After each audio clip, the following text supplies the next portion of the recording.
جماعت اسلامی کے بانی مولانا مودودی صاحب کی بات کرتے ہیں، جنہیں ہم سے بچھڑے 42 برس بیت گئے۔ ان کے خدمات پر ایک رپورٹ تیار کی ہے، دکھاتے ہیں آپ کو۔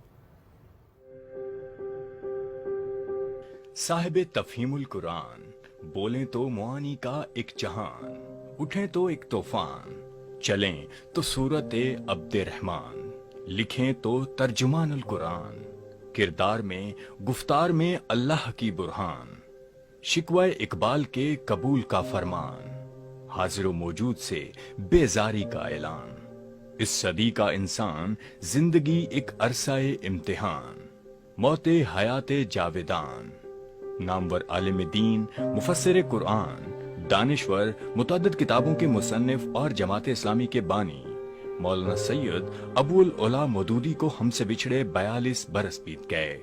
غالب کے خطوط کے بعد ان کی سی نثر نگاری شاید ہی کسی اور کے حصے میں آئی ہو۔ مشکل سے مشکل مضمون اس طرح بیان کرتے کہ کم علم اشخاص کے بھی ذہن نشین ہو جاتا۔ ان کی تفسیر تفہیم القرآن کا ترجمہ دنیا کی بیشتر زبانوں میں ہو چکا۔ وہ محدث بھی تھے اور مورخ بھی۔ عملی سیاسیات میں بھی حصہ لیا اور اپنا نقش جمایا۔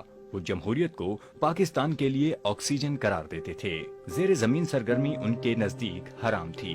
کھلی سیاست کی اور اسی پر زور دیتے رہے۔ وہ کسی بھی مقصد کے لیے مسلسل جدوجہد کے قائل نہیں تھے، یہاں تک کہ ریاست کو بھی کسی دوسری ریاست کے خلاف خفیہ جنگ کی اجازت نہیں دیتے تھے کہ اعلان جنگ کے بغیر جنگ کا اختیار ریاست کے پاس بھی نہیں ہے۔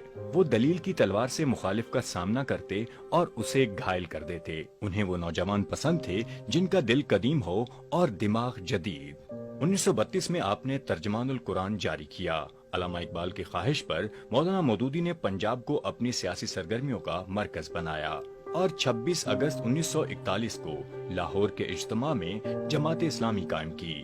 1 مارچ 1979 کو مولانا ابو العلا مودودی کو پہلا شاہ فیصل ایوارڈ دیا گیا۔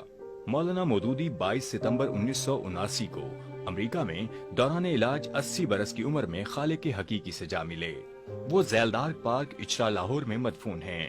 انہیں ایک عہد ساز، فکری مصنف اور جمہوری جدوجہد کرنے والے دینی و سیاسی رہنما کے طور پر ہمیشہ یاد رکھا جائے گا۔